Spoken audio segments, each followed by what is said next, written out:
Bienvenue dans Nutri-Sophro, le podcast où on parle de perte de poids saine et durable, de ton corps, de ton assiette et finalement de tout ce qui te permet de te sentir bien au quotidien. Ici, on brise le mythe des régimes, on parle émotion et équilibre et on explore comment retrouver la sérénité et la santé. Sans régime, sans stress, sans culpabilité ni frustration, c'est promis. Je m'appelle Alexandra et je suis conseillère en nutrition certifiée, sophrologue et naturopathe. Si tu es intéressé par tous ces sujets et que tu veux apaiser ta relation avec ton corps et la nourriture, tu es au bon endroit. Bonne écoute! Bonjour à tous et bienvenue sur ce nouvel épisode de Nutri-Sophro. Aujourd'hui, on va faire un tour du côté de l'alimentation intuitive. Tu l'as peut-être remarqué toi aussi, on entend beaucoup parler d'alimentation intuitive partout. Dans les magazines, sur Instagram, dans des livres. On te dit « écoute ton corps, arrête de te restreindre, mange ce que tu veux quand tu veux ». Et franchement, sur le papier, ça fait rêver. Mais est-ce qu'on parle tous et toutes de la même chose ? Est-ce qu'on comprend vraiment ce qu'est l'alimentation intuitive ? Est-ce que c'est une vraie démarche de santé ou juste une tendance de plus récupérée par l'industrie du bien-être ? Aujourd'hui, je te propose qu'on fasse un petit tri ensemble, comme entre copines. Je t'explique ce qu'est vraiment cette approche, ce qu'elle peut t'apporter, ce qui cloche parfois dans sa version TikTok et comment elle peut s'inscrire dans une démarche plus globale comme celle que je te propose avec mes accompagnements. Déjà, ce que je voulais te dire sur l'alimentation intuitive, c'est que c'est pas un concept récent inventé par des influenceurs bien-être. C'est une vraie approche créée dans les années 90 par Evelyn Tribble, diététicienne, et Elise Reich, nutrithérapeute. Dans leur livre Intuitive Eating, qui est devenu une référence, leur démarche repose sur 10 principes et une philosophie qui te propose de te reconnecter à tes signaux internes, la faim, la satiété et le plaisir, en sortant de la logique des régimes, des règles alimentaires rigides et des injonctions extérieures. Jusque-là, c'est parfait. Je vais t'énoncer les 10 principes de l'alimentation intuitive d'après elle. Rejeter la mentalité des régimes, tenir compte de sa faim, faire la paix avec la nourriture, s'opposer à la police alimentaire, donc ne plus classer entre bons et mauvais aliments, découvrir le facteur satisfaction, ressentir ta satiété, accueillir tes émotions avec bienveillance, respecter ton corps, bouger et sentir la différence, prendre soin de ta santé grâce à la nutrition douce. Donc jusque-là, t'imagines bien que je suis carrément d'accord avec tout ça et que je les rejoins puisque ça correspond en grande partie aux piliers sur lesquels je m'appuie pour ma méthode de travail, qui sont l'alimentation santé, pas d'interdit, mais une réconciliation avec ce qui te nourrit vraiment, physiquement et émotionnellement, la régulation de ton système nerveux, manger en pleine conscience, apprendre à vivre et à réguler tes émotions sans passer par la nourriture, prendre soin de ton sommeil et de ton rythme de vie en respectant les besoins de ton corps et pas seulement les besoins alimentaires, et intégrer du mouvement doux pour retrouver le plaisir de bouger sans être obsédé par la dépense calorique. Donc comme tu le vois jusque-là, je ne peux qu'être d'accord avec les principes de l'alimentation intuitive puisque c'est ce que je défends moi aussi. Le problème, c'est pas la méthode, c'est la simplification qui en est faite sur les réseaux et la récupération marketing qui est plus ou moins bien faite. Parce que quand on sort de plusieurs années de régime et de contrôle permanent, de culpabilité, de frustration, quand tu t'entends dire « écoute ton corps, il sait ce qu'il a besoin », ça fait un bien fou, c'est une bouffée d'oxygène. Le discours, il t'invite à la douceur, etc. Donc jusque-là, c'est normal, ça nous attire. Et franchement, au milieu de toutes ces injonctions contradictoires, ça fait du bien. Mais là où on doit devenir vigilant, c'est sur tout le battage médiatique autour du concept et sur les dérives qui sont véhiculées par les réseaux sociaux. L'alimentation intuitive est parfois présentée comme un laisser-aller. On te dit mange ce que tu veux, quand tu veux, autant que tu veux, sans aucune nuance et sans explication. Ça nécessite un certain niveau de connexion à toi-même ou au minimum un travail dans ce sens, car certaines personnes sont totalement perdues par rapport à leurs repères internes à cause des régimes ou du stress. Je t'en ai déjà parlé dans plusieurs épisodes. À la base, l'alimentation intuitive, c'est pas un outil de perte de poids. Son objectif, c'est que tu fasses la paix avec la nourriture et avec ton corps. La perte de poids, ça peut être un effet secondaire, mais c'est pas la priorité de la démarche. Et personnellement, je trouve que ça peut être assez difficile à appliquer tout seul, surtout quand tu as des compulsions, des émotions envahissantes ou de la fatigue. Et enfin, comme je te le disais, certains coachs ou influenceurs s'en emparent sans vraiment maîtriser la démarche, ce qui donne lieu à des messages contradictoires assez marrants. Enfin, marrant, c'est pas vraiment le mot, mais j'ai vu passer il y a pas longtemps. Écoute ton corps, mais évite le sucre. C'est magique quand même cette phrase. Écoute ton corps, mais évite le sucre. Et là, j'ai envie d'être hyper honnête avec toi, parce qu'il y a trop de dérives, on entend et on lit n'importe quoi, et du coup, c'est normal que tu te sentes perdu par rapport à ça. Il y a beaucoup de femmes qui viennent vers moi en me disant « Moi, j'ai tout le temps envie de sucrer. Est-ce que c'est ça, écouter mon corps? Est-ce que je dois manger tout ce que j'ai envie, tout ce qui me fait envie ?» Parce que moi, si je m'écoute, je vais juste vider le frigo ou le placard. C'est pas possible autrement. J'ai plus aucune limite, j'ai plus de sensation de faim, j'ai plus de sensation de satiété. Moi, je mange parce que j'ai envie. Je sais plus où j'en suis, en fait. Et c'est là que je te dis, oui, c'est pas ta faute si t'es perdu. Pour que l'alimentation intuitive fonctionne, il faut que tu puisses avoir accès à tes signaux internes, ou au moins travailler à les retrouver. Parce que comme on l'a déjà vu ensemble, après toutes ces années de régime, t'as souvent perdu les signaux internes de ton corps. Et tout ça, en plus, ça affecte ton système nerveux. Quand tu es en mode survie, tu peux pas vraiment entendre tes vrais besoins. C'est un peu comme si tu essayais d'écouter une petite musique douce au milieu d'un concert de rock. C'est perdu au milieu des décibels et c'est la même chose. Quand ton cerveau il crie dans tous les sens, toi au milieu, tu peux pas t'y retrouver. Alors qu'est-ce qu'on fait de tout ça? Déjà, on jette pas l'alimentation intuitive à la poubelle, bien au contraire. Il y a plein de belles choses dans cette démarche, mais on l'intègre dans quelque chose de plus global, de plus ancré, de plus régulateur. Si toi, tu as besoin d'un cadre alimentaire au début, c'est OK. Comme je l'ai déjà dit dans un épisode précédent, on part de là où on en est aujourd'hui et on avance chacune à son rythme en fonction de ses besoins et de ses capacités. Déjà, tu dois faire le point sur où tu en es. Est-ce que tu souffres de TCA au sens médical du terme ou juste de compulsions de temps en temps?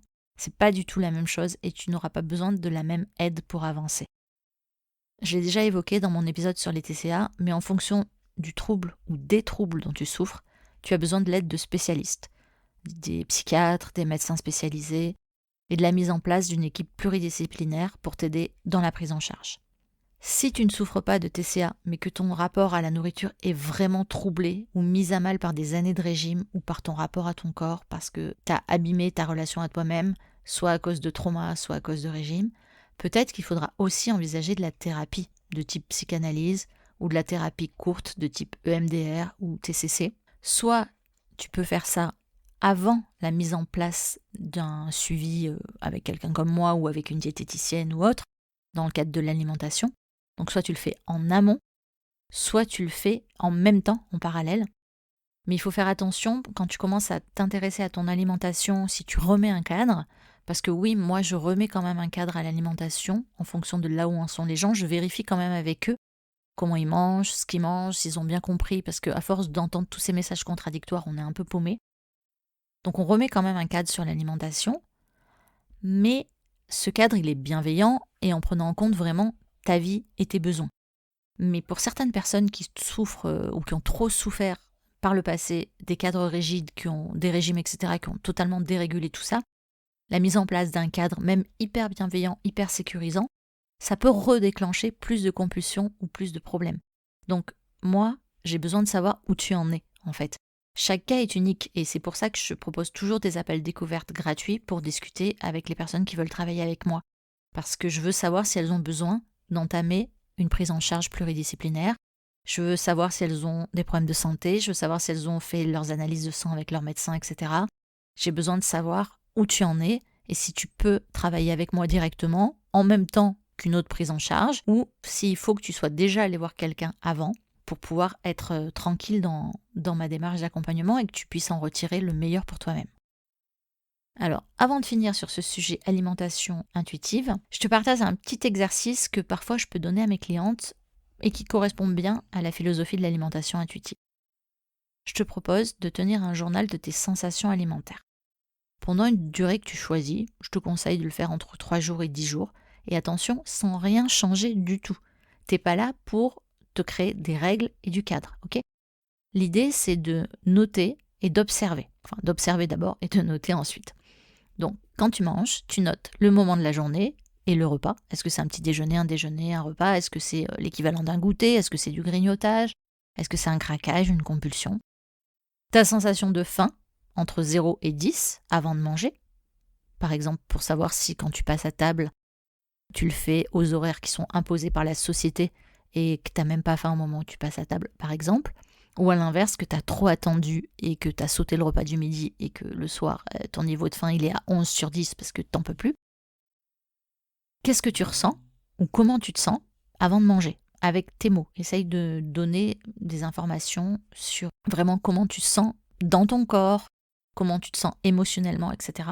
Ensuite, ta satisfaction après le repas. Là, on remet une note entre 0 et 10. Et comment tu te sens après le repas. Là, on repart sur les émotions et les sensations dans ton corps. Ça pourrait être par exemple, je suis sortie de table, j'avais encore faim, ou j'avais l'impression d'avoir encore faim. Je suis sortie de table, mon repas, c'était pas satisfaisant, ça m'a pas plu, j'ai mangé ça parce que il y avait que ça à manger ou parce que je m'étais mis dans la tête qu'il fallait que je mange ça. Ça peut être au contraire, c'était un super repas, j'ai adoré, c'était vraiment hyper satisfaisant. Ou des sensations physiques du style, j'ai vraiment beaucoup mangé, j'ai l'estomac qui est hyper rempli, tendu, c'est même inconfortable parce que j'ai trop mangé, je suis allée au-delà de mes besoins. Toujours dans l'idée, on pose aucun jugement, là vraiment il faut juste tu t'observes comme si tu observais quelqu'un d'autre. Alors pour le coup je te demande, c'est un peu compliqué, mais je te demande à la fois de rentrer dans ton corps pour observer tes sensations et tes émotions, et à la fois de les observer de manière vraiment neutre et factuelle. T'as pas besoin d'être parfaite pour remplir ce tableau, t'as pas besoin que ce soit un tableau compliqué. Juste noter à chaque fois que tu manges, le plus régulièrement possible, et si t'as loupé des repas, c'est pas grave. Petit à petit, tu prends des notes et tu intègres ces sensations. Tu peux même te prévoir de la place pour faire une session d'écriture vraiment sur tes sensations, tes ressentis, tes émotions, en déballant ce qui te gêne, ce qui te bloque, etc. Je t'en ai déjà partagé 2 ou 3 des exercices comme ça. Donc ce petit carnet-là, c'est vraiment une posture d'observation, pour l'instant. Évidemment, comme tu feras le travail toute seule, il va falloir ensuite analyser ces sensations et peut-être voir si tu peux en tirer des leçons. Je te parlais tout à l'heure du fait que par exemple tu peux très bien passer à table à un moment où tu n'as pas faim. Est-ce que tu pourrais décaler ce repas pour attendre un moment où tu as faim? Est-ce que c'est faisable ou pas? À l'inverse, par exemple, le repas du soir, moi, à un moment, c'était compliqué pour moi parce que on avait l'habitude de manger beaucoup trop tard pour moi.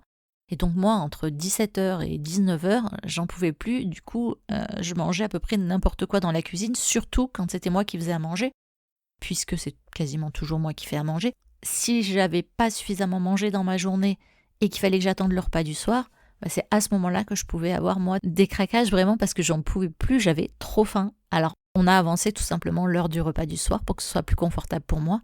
Et si c'est pas possible, à ce moment-là, je sais que c'est pas possible et donc je vais prendre une collation entre 17 et 18 heures, quelque chose qui me fait envie et qui est compatible avec ma santé, etc.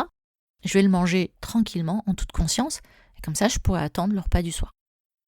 Donc, comme tu le vois, l'alimentation intuitive, c'est pas une baguette magique, c'est pas une nouvelle injonction à bien manger.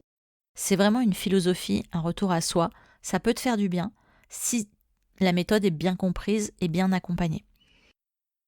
Donc si ça t'intéresse, tu peux déjà aller lire leur livre sur l'alimentation intuitive, voir si ça te parle. Alors je suis malheureusement pas sponsorisée, mais en version numérique, le livre est vraiment pas cher, je crois qu'il coûte moins de 6 €.